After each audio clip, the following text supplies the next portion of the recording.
Welcome to micro process and micro controllers. So, ఈ సెషన్‌లో మనం మెమరీ సెగ్మెంటేషన్ గురించి తెలుసుకుందాం. సో, మెమరీ సెగ్మెంటేషన్ అంటే ఏంటి? మెమరీ సెగ్మెంటేషన్ ఎందుకు 8086 మైక్రో ప్రాసెసర్‌లో యూజ్ చేశారు? దీనివల్ల మనకున్న ఉపయోగాలేంటో తెలుసుకుందాం.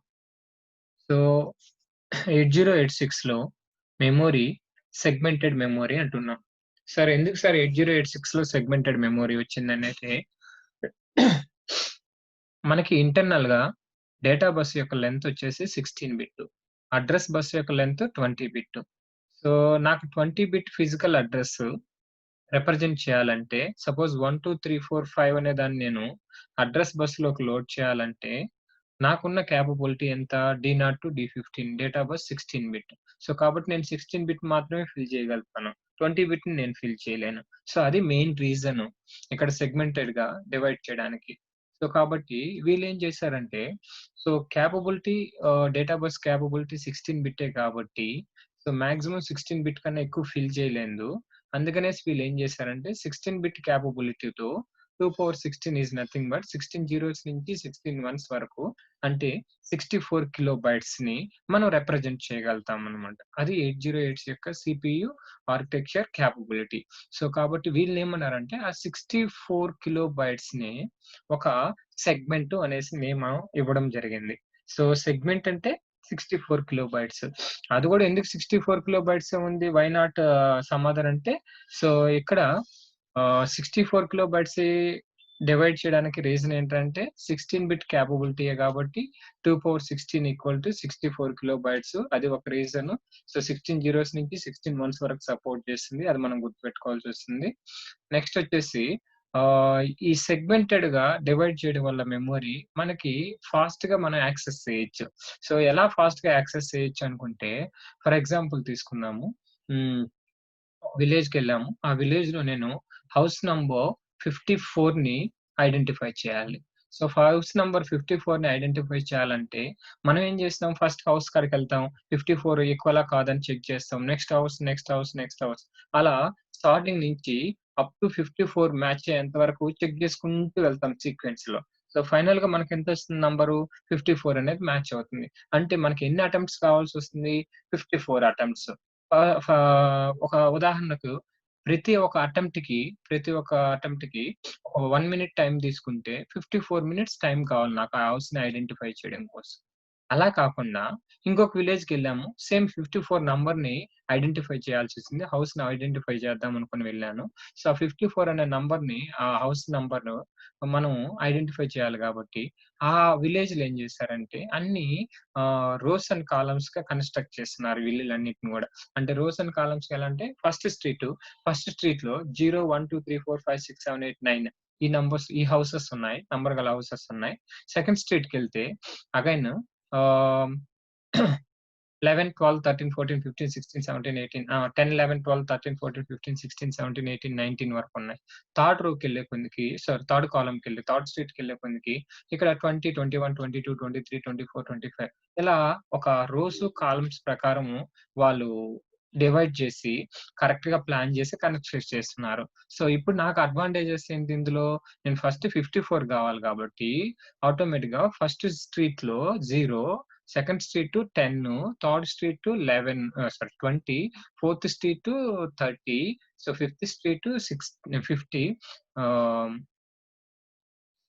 Fifth street 40 and sixth స్ట్రీట్‌కొచ్చే కొందికి 50 అనేసొచ్చింది. అంటే నేను ఎన్ని స్ట్రీట్స్ ఐడెంటిఫై చేస్తున్నాను? ఫస్ట్ 1, 2, 3, 4, 5, 6 అనేసొచ్చేసాను. సో, 0, 1, 2, 3, 4, 5 సో, 6 అటెంప్ట్స్ అనేటివి చేశాను నేను. అప్పుడు నాకు నేనున్న స్ట్రీట్ బేస్ అడ్రెస్ ఎంతొస్తుంది? 50 వస్తుంది. నెక్స్ట్ హౌసెస్‌ని చెక్ చేస్తున్నాను. ఆ స్ట్రీట్‌లో ఉన్న హౌసెస్ ఏమేమొస్తాయి? So, 50, 51, 52, 53, 54, 55 again 5 attempts. ఇక్కడ 6 ఇక్కడ 5. 6 + 5 10 అటెంప్ట్స్. అంటే 10 అటెంప్ట్స్‌కి ఒక్కొక్క అటెంప్ట్‌కి ఒక్కొక్క నిమిషం తీసుకున్నా కూడా 10 మినిట్స్‌లో నేను ఐడెంటిఫై చేసేసాను. ప్రీవియస్ కేస్‌లో 54 మినిట్స్ పట్టింది. ఇప్పుడు మాత్రము జస్ట్ 10 మినిట్స్‌లో ఐడెంటిఫై చేశాను. ఎందువల్ల? దాన్ని మనం రోస్, కాలమ్స్‌గా డివైడ్ చేయడం వల్ల ఫస్ట్ రోస్‌ని ఐడెంటిఫై చేసి నెక్స్ట్ కాలమ్‌ని ఐడెంటిఫై చేయడం వల్ల ఈజీగా మనము ఐడెంటిఫై చేసేస్తాం. ఇది ఒక అడ్వాంటేజెస్. అంటే స్టార్టింగ్ నుంచి ఎతుక్కుంటూ వెళ్ళకుండా సెగ్మెంట్స్‌గా డివైడ్ చేయడం వల్ల ఆటోమేటిక్‌గా ఆ సెగ్మెంట్ బేస్ అడ్రెస్‌కెళ్ళి అక్కడి నుంచి ఆఫ్‌సెట్‌ని వేరీ చేయగలిగితే, ఆఫ్‌సెట్‌ని ఐడెంటిఫై చేయగలిగితే మనకి ఈజీగా యాక్సెస్ చేయొచ్చు. సో, ఇది ఒక అడ్వాంటేజెస్ కాబట్టి అందుకని వీళ్ళేం చెప్పారంటే మెమరీ సెగ్మెంటేషన్ వల్ల మనం ఫాస్ట్‌గా యాక్సెస్ చేయొచ్చు. అంటే ఫస్ట్ బేస్ ఇంత మనము ప్రీవియస్ ఎగ్జాంపుల్‌లో చూసాం. 50 అనేది ఆ స్ట్రీట్ యొక్క బేస్. సో, 50 అనేది ఫస్ట్ బేసు. నెక్స్ట్ 1, 2, 3 0, 1, 2, 3, 4 అనేటివి ఆఫ్‌సెట్స్. అలానే ఇక్కడ గూడా బేస్ అడ్రెస్‌ని ఫస్ట్ ఐడెంటిఫై జేసి, నెక్స్ట్ సెగ్మెంట్ అడ్రెస్‌ని ఐడెంటిఫై చేయడం వల్ల ఫాస్ట్‌గా మనం మెమరీని ఐడెంటిఫై చేయగలుగుతాము అనేసి అడ్వాంటేజెస్ ఉందనేసి మెమరీ సెగ్మెంటేషన్ కాన్సెప్ట్‌ని సపోర్ట్ చేయడం జరిగింది. ఓకేనా? సో, ఇక్కడ data address bus length 20 bit కాబట్టి 2/20 1 ఎంబీ అంటే 1 మెగా లొకేషన్స్‌ని మనం సపోర్ట్ చేస్తుంది. సో, ఈ 1 మెగా లొకేషన్స్ మెమరీ ఫిజికల్‌గా సపోర్ట్ చేస్తే ఇందులో ఒక సెగ్మెంట్ సైజ్ వచ్చి 64 కిలోబైట్స్ కాబట్టి so 1 mega locations divided by 64K అంటే టోటల్ 16 లాజికల్ సెగ్మెంట్స్ పాసిబిలిటీ ఉంది. అంటే 8086 memory divided into 16 logical segments అని మనం చెప్పుకోవచ్చు. ఈచ్ సెగ్మెంట్ సైజ్ వచ్చేసి 64 కిలోబైట్స్ అని చెప్పుకోవచ్చు. ఇక్కడ మనం యూజ్ చేసేది 16 సెగ్మెంట్స్‌ని అట్ ఎ టైమ్ యూజ్ చేస్తామా సార్ అంటే, అట్ ఎ టైమ్ 16 సెగ్మెంట్స్‌ని మనం యూజ్ చేయము. ఇందులో మనకు కావాల్సింది 4 సెగ్మెంట్స్ మాత్రమే. ఒకటి ప్రోగ్రామ్‌ని స్టోర్ చేసుకోవడం కోసం కోడ్ సెగ్మెంట్ అని యూజ్ చేస్తాము. అంటే కోడ్‌ని స్టోర్ చేసుకోవడం కోసం కోడ్ సెగ్మెంట్ కావాలి. అంటే ఒక సెగ్మెంట్ ఒక మెమరీ బ్లాక్‌ని ఒక సెగ్మెంట్‌ని కోడ్‌కి తీసుకుంటాము. నెక్స్ట్ డేటా అంటే ఇన్‌పుట్స్, అవుట్‌పుట్స్ స్టోర్ చేసుకోవడం కోసము డేటా సెగ్మెంట్ అనేసి ఒక సెగ్మెంట్ మనం అసైన్ చేసుకుంటాము.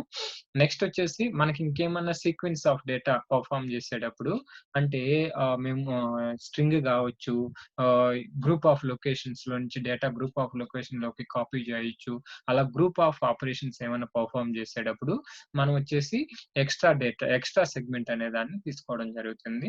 నెక్స్ట్ వచ్చేసి ప్రోగ్రామ్ ఎగ్జిక్యూట్ అవుతుంటుంటే ఎవరైనా ఆటోమేటిక్‌గా కాల్ చేశారంటే ఇక్కడ కాల్ అంటే ఏదైనా ఇంటరప్ట్ వచ్చినా గానీ, ఏదైనా సబ్‌రొటీన్ కాల్ చేసినా గానీ, నెక్స్ట్ మనం ఎక్కడ స్టాప్ చేసామో గుర్తుపెట్టుకొని వెళ్ళాల్సొస్తుంది గాబట్టి, ఆ అడ్రెస్‌ని స్టోర్ చేసుకోవడం కోసం టెంపరరీగా ఆటోమేటిక్‌గా లోడ్ చేసుకోవడం కోసం స్టాక్ మెమరీ అనే ఒకదాన్ని తీసుకున్నాం. అంటే దాన్ని స్టాక్ సెగ్మెంట్ అంటున్నాం. అంటే మనకు కావాల్సింది 4 సెగ్మెంట్లు మాత్రమే. Code segment, data segment, extra segment, stack segment. So, అంటే 16 సెగ్మెంట్స్‌లో మనం యూజ్ చేసుకునేది మాక్సిమం 4 సెగ్మెంట్స్ మాత్రమే. అండ్ రిమైనింగ్ 12 సెగ్మెంట్స్ అనేటివి ఫ్రీగా ఉంటాయి. ఓకేనా? ఇది సెగ్మెంటేషన్ మెమరీ గురించి. నెక్స్టు సో, ఈ సెగ్మెంట్స్ మనం ఆల్రెడీ డిస్కస్ చేసాం. 4 సెగ్మెంట్స్ అనేసి. సో, ఒకటి డేటాకి, ఇంకోటి ఎక్స్‌ట్రా డేటాకి, ఇంకోటి స్టాక్, ఇంకోటొచ్చేసి అంతే 4 సెగ్మెంట్స్ అవి. ఓకేనా? అండ్ నెక్స్ట్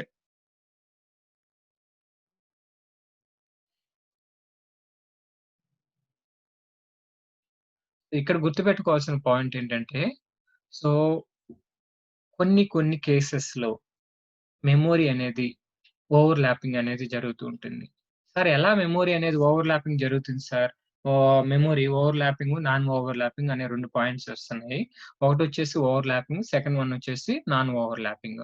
సపోజ్ ఒక ఈవెంట్ ఆర్గనైజ్ చేస్తున్నామనుకోండి. ఆ ఈవెంట్‌కి ఫస్ట్ గ్రూప్ ఏ ఉంది, గ్రూప్ బి ఉంది. గ్రూప్ ఏ వాళ్ళకి 10 చైర్స్ ఇచ్చాను. 1-10 అనేదాన్ని ఇచ్చేసాను. గ్రూప్ ఏకి 10 చైర్స్, స్టార్టింగ్ నంబర్ 1 అని ఇచ్చాను. అప్పుడేమవుతుంది? అతను 1 నుంచి 10 వరకు 10 మెంబర్స్ ఉన్నారు కాబట్టి 10 మెంబర్స్‌ని గ్రూప్ 1గా తీసుకుంటాడు. 10 చైర్స్‌ని యాక్సెస్ చేసుకుంటాడు. అలా అది ఒక కేసు. సెకండ్ పర్సన్ ఏం చేసామంటే సెకండ్ గ్రూప్ వాళ్ళకి 11 అనే స్టార్టింగ్ నంబర్ ఇచ్చాను. ఇక్కడి నుంచి మీరు 10 చైర్స్‌ని మీరు సెకండ్ గ్రూప్‌కి యూజ్ చేసుకోమని చెప్పాను. అప్పుడు సెకండ్ వన్ ఏంటి 11 స్టార్ట్ అవుతుంది. 20కి ఎండ్ అవుతుంది. ఈ 2 కేసెస్‌లో గ్రూప్ 1, గ్రూప్ 2కి ఎక్కడ ఓవర్‌లాపింగ్ అనేది మనకు జరగదు. ఎందుకంటే ఇతనికి సెపరేట్ 10 ఇచ్చాము. అతనికి సెపరేట్ 10 చైర్స్ ఇచ్చాం కాబట్టి ఓవర్‌లాపింగ్ అనే కాన్సెప్ట్ మనకి ఎక్కడికి రాదు. సో, ఇంకొక ఇన్సిడెన్స్ తీసుకుందాం. ఇంకొక ఇన్సిడెంట్ ఏంటంటే ఫస్ట్ గ్రూప్ ఏ వచ్చారు. గ్రూప్ ఏకొచ్చేసి మనం 10 చైర్స్ ఇచ్చాము. స్టార్టింగ్ నంబరు చైర్ నంబర్ 1 అని ఇచ్చాను. సో, 1 నుంచి 10 చైర్స్‌ని అతను యాక్సెస్ చేసుకోమని ఇచ్చాను. సో, అది మనం గుర్తుపెట్టుకోకుండా అన్‌ఫార్చునేట్‌లీ ఏం చేశామంటే సెకండ్ గ్రూప్ వచ్చినప్పుడు, గ్రూప్ బి వచ్చినప్పుడు వాళ్ళకి స్టార్టింగ్ నంబర్ 6 అని ఇచ్చాను. 6 నుంచి 10 చైర్స్ యాక్సెస్ చేసుకోండి మీరు అని చెప్పేసాను. అప్పుడేమైంది, ఫస్ట్ బ్యాచ్‌లో 1-10 ఇచ్చాను చైర్స్. సెకండ్ గ్రూప్ వాళ్ళకి 6-15 ఇచ్చాను. సో, వీళ్ళిద్దరి మధ్యలో 6, 7, 8, 9, 10 అనేది ఇద్దరికీ ఇచ్చేసాను కాబట్టి, ఈ ఏరియా అనేది ఏమైందంటే ఓవర్‌లాపింగ్ అనేదొచ్చింది. ఓవర్‌లాపింగ్ అనేది వచ్చింది. ఇక్కడ గూడా మనం ఏ మెమరీ లొకేషన్ అయినా సెగ్మెంట్‌గా డిక్లేర్ చేసుకోవచ్చు. అక్కడి నుంచి ఇప్పుడు స్టార్టింగ్ నంబర్ 1000 అన్నాననుకోండి. 1000 కాడ్నుంచి నెక్స్ట్ 64కే ఒక సెగ్మెంట్ లాగా స్టార్ట్ అవుతుంది. ఇక్కడ స్టార్టింగ్ నంబర్ మన ఎగ్జాంపుల్స్‌లో లాగా చైర్ నంబర్ 20 అన్నాననుకోండి. 20 కాంచి 10 చైర్స్. సో, 20 నుంచి 29 వరకు 10 చైర్స్ యాక్సెస్ చేసుకుంటాడు. అలానే ఇక్కడ నువ్వు స్టార్టింగ్ నంబర్ ఏదైతే ఇస్తున్నావో, ఆ నంబర్ కానించి 64కే అనేది లొకేషన్స్ 64 కిలో లొకేషన్స్ అనేది అంటే 65, 536 లొకేషన్స్ ఒక సెగ్మెంట్‌గా యాక్సెస్ చేస్తాయి. మనం గుర్తుపెట్టుకోవాల్సిందేంటంటే, కోడ్ సెగ్మెంట్ డిక్లేర్ చేసినప్పుడు అక్కడి నుంచి స్పేస్ 64 కిలోబైట్స్ వదిలేసి నెక్స్ట్ ఎక్కడైనా డేటా సెగ్మెంట్ వచ్చేటట్టు డిక్లేర్ చేసుకోవాలి. అలా కాకుండా ఇప్పుడు మనం తీసుకున్న ఎగ్జాంపుల్స్‌లో లాగా కోడ్ సెగ్మెంట్ 64 కిలోబైట్స్ యాక్సెస్ అదేంటది కంప్లీట్ అవ్వకముందే మధ్యలో నుంచి ఎక్కడి నుంచైనా సరే మళ్ళీ డేటా సెగ్మెంట్స్ గాని మనం ఇచ్చామనుకోండి బేస్ అడ్రెస్ అప్పుడు ఆటోమేటిక్‌గా ఏమవుతుందంటే కోడ్ సెగ్మెంట్‌లో లాస్ట్‌లో ఉన్న ఏరియా, డేటా సెగ్మెంట్‌లో ఫస్ట్‌లో ఉన్న మెమరీ లొకేషన్స్ ఏరియా 2 ఓవర్‌లాపింగ్ అనేది జరుగుతుంటుంది. సో, కాబట్టి ఎప్పుడైనా సరే మనం ప్రోగ్రామ్ రాసేటప్పుడు బేస్ అడ్రెసెస్ అనేది మనం అసైన్ చేసేటప్పుడు ఓవర్‌లాపింగ్ అనేది లేకుండా చూసుకోవాలి. సో, అదే ఇక్కడ చేసాం మనము. ఇక్కడ చూడండి లెఫ్ట్ సైడ్ చూడండి నాన్ ఓవర్‌లాపింగ్.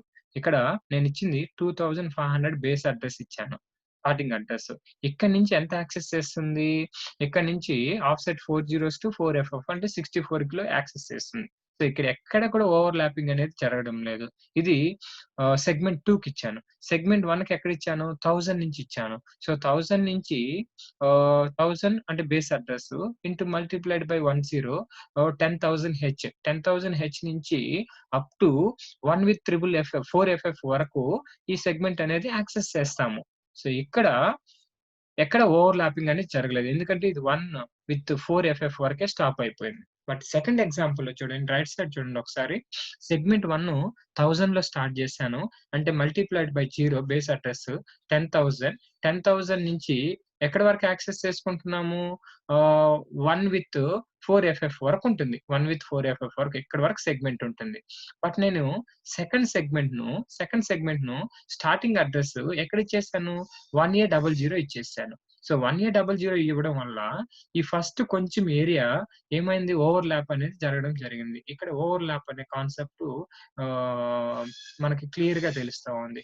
ఎందువల్లంటే ఈ కోడ్ సెగ్మెంట్‌లోనే కొంత పోర్షన్‌ని, కొంత భాగాన్ని మనము డేటా సెగ్మెంట్‌కి అంటే ఇంకొక కోడ్ సెగ్మెంట్ కావచ్చు. ఇంకొక కోడ్ సెగ్మెంట్‌కి మనం అసైన్ చేయడం జరిగింది. సో, కాబట్టి ఇక్కడ మనం ఎప్పుడైనా ప్రోగ్రామ్ రాసేటప్పుడు మనం గుర్తుపెట్టుకోవాల్సిందేంటంటే, ప్రోగ్రామ్ బేస్ అడ్రెస్ ఇచ్చేటప్పుడు ఓవర్‌లాప్ అవ్వకుండా చూసుకోవాలి. అంటే మనం ఇచ్చిన లొకేషన్ కానించి 64 కిలో బైట్స్ లొకేషన్స్ వదిలేసి నెక్స్ట్ బేస్ అడ్రెస్ ఇంకొక సెగ్మెంట్‌కి ఇచ్చేటట్టు గమనించుకోవాలి. లేకపోతే ఓవర్‌లాప్ అవ్వడం వల్ల ఏమవుతుందంటే, నువ్వు ఇచ్చిన వాల్యూ అగైన్ ఓవర్ రైట్ అవుతూ ఉంటుంది. అందువల్ల ప్రోగ్రామ్ అనేది ప్రాపర్‌గా ఎగ్జిక్యూట్ అవ్వదు. మనం అనుకున్న రిజల్ట్ ప్రాపర్‌గా రావు. సో, అది మనకి మెమరీ సెగ్మెంటేషన్‌లో గుర్తుపెట్టుకోవాల్సింది. డ్రాబ్యాక్స్ కింద గుర్తుపెట్టుకోవచ్చు. మనం ప్రాపర్‌గా గాని ఇవ్వకపోతే దాని ఓవర్‌లాపింగ్ అనే కాన్సెప్ట్ వస్తుంది. అది ఒక డ్రాబ్యాక్ కింద మనం గుర్తుపెట్టుకోవచ్చు.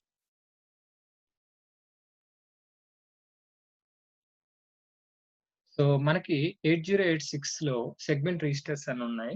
సో, మనం ఆల్రెడీ చెప్పాము. కోడ్‌ని పాయింట్ ఔట్ చేయడానికి, కోడ్‌ని స్టోర్ చేసుకోవడానికి కోడ్ సెగ్మెంటు, డేటాను స్టోర్ చేసుకోవడానికి డేటా సెగ్మెంటు, ఎక్స్‌ట్రా డేటాను స్టోర్ చేసుకోవడానికి ఎక్స్‌ట్రా సెగ్మెంటు, టెంపరరీగా మనం రిటర్న్ అడ్రెస్‌ని హోల్డ్ చేసుకోవడం కోసము స్టాక్ సెగ్మెంట్ అనేసి చెప్పాము. వాటి యొక్క బేస్ అడ్రెసెస్‌ని ఐడెంటిఫై చేయడం కోసము, అంటే పాయింట్ ఔట్ చేయడం కోసము కోడ్ సెగ్మెంట్ రిజిస్టర్ అనేది సీఎస్ రిజిస్టర్ అనేది ఉంటుంది. డేటా సెగ్మెంట్ రిజిస్టర్ అనేది ఉంటుంది. ఎక్స్‌ట్రా సెగ్మెంట్ రిజిస్టర్ అనేది ఉంటుంది. స్టాక్ సెగ్మెంట్ రిజిస్టర్ అనేది ఉంటాయి. ఈ 4 రిజిస్టర్స్‌ని యూజ్ చేసుకొని మనము వాటి యొక్క బేస్ అడ్రెసెస్‌ని మనము ఐడెంటిఫై చేస్తూ ఉంటాం. ఓకేనా? ఇంకోటి గుర్తుపెట్టుకోవాల్సిందేంటంటే ఆల్ రిజిస్టర్స్ ఈ 4 సెగ్మెంట్ రిజిస్టర్స్ కూడా 16 బిట్ రిజిస్టర్స్ మాత్రమే. ఎందుకంటే ఇది 16 బిట్ ఆర్కిటెక్చర్. మాక్సిమం అంటే మాక్సిమం ఇది హోల్డ్ చేసుకునే డేటా లేదా ప్రాసెస్ చేసే డేటా, స్టోర్ చేసుకునే డేటా 16 బిట్ మాత్రమే. సో, ఫిజికల్ మెమరీ అడ్రెస్ కాలిక్యులేషను మనం ఒకసారి మళ్ళీ రీకాల్ జేసుకోవచ్చు. సో, ఫిజికల్ అడ్రెస్ అనేది 20 బిట్స్ ఉంటాయి. ఆ 20 బిట్స్‌ని 16 బిట్స్‌తో ఎలా ఫిల్ చేయాలి? అంటే మనం ఛాన్స్ ఇచ్చామనుకోండి, ఒక్కోరు ఒక్కొక్క విధంగా ఫిల్ చేస్తూ ఉంటారు. ఒక పర్సన్ 10+6 అంటాడు. 10+10 అంటారు. ఇంకో ప్లస్ 16+4 అంటారు.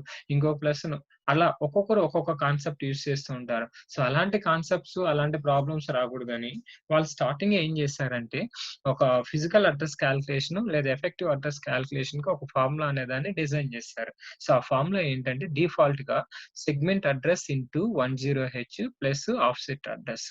అంటే segment address 16 bit, offset address 16 bit. So, segment అడ్రెస్‌ని 10Hతో మల్టిప్లై చేస్తే మనకు 16 బిట్ కాస్త 20 బిట్ అవుతుంది. 20 బిట్‌కి అగైన్ ఆఫ్‌సెట్ యాడ్ చేస్తే ఫర్ 16 బిట్ టోటల్ మనకు 20 బిట్ అడ్రెస్ అనేది జనరేట్ అవ్వడం జరుగుతుంది. అది ఒక ప్రొసీజరు. ఇంకొకటొచ్చేసి ఆ 16 బిట్స్‌ని లెఫ్ట్ సైడ్ 4 టైమ్స్ గాని షిఫ్ట్ చేసామంటే సెగ్మెంట్ యొక్క 16 బిట్స్‌ని ఆటోమేటిక్‌గా మనకి రైట్ సైడ్ 4 జీరోస్ అనేది అపెండ్ అవుతూ ఉంటాయి కాబట్టి, సో, ఇన్సర్ట్ అవుతుంటాయి కాబట్టి, అప్పుడు 20 బిట్ అనేది జనరేట్ అవుతుంది. ఆ 20 బిట్‌కి ఆఫ్‌సెట్ అనే దాన్ని 16 బిట్‌ని యాడ్ చేయడం వల్ల, సో, మనకి 20 బిట్ అనేది జనరేట్ అవుతూ ఉంటుంది. ఓకేనా? సో, ఇది ఫిజికల్ మెమరీ అడ్రెస్ కాలిక్యులేషన్. కావాలంటే ఒక ఎగ్జాంపుల్ చూద్దాము. సో, సీఎస్ చూడండి వాల్యూ ఎంతుంది? 34BA ఇదొక 16 బిట్. కోడ్ సెగ్మెంట్‌కి డిఫాల్ట్ ఆఫ్‌సెట్ వచ్చేసి IP register. So, IP 8A-B4 ఇది 8A-B4. So, base address is 34BA and multiplied by 0, 10. So, it is the base. From that, starting address to BA, sorry, 8A-B4 is the location identified by offset. Okay. So, ఇక్కడ మనం observe చేసినట్టయితే starting address వచ్చేసి 34BA0 అనేదుంది. So, ఇది segment యొక్క base address. ఆ సెగ్మెంట్‌లో 8A-B4 అనే అడ్రెస్‌ని offset point out చేస్తూ ఉన్నది. సో, టోటల్ ఫిజికల్ అడ్రెస్‌ని ఎలా కాలిక్యులేట్ చేస్తాము? 34BA 0 మల్టిప్లైడ్ కాబట్టి ఇక్కడ 0 plus 8A-B4. So, total add చేస్తే మనకు 3D654 అనేది జనరేట్ అవుతుంది. సో, ఇది నెక్స్ట్ అడ్రెస్. ఇది మెమరీ సెగ్మెంటేషన్ యొక్క డీటెయిల్స్.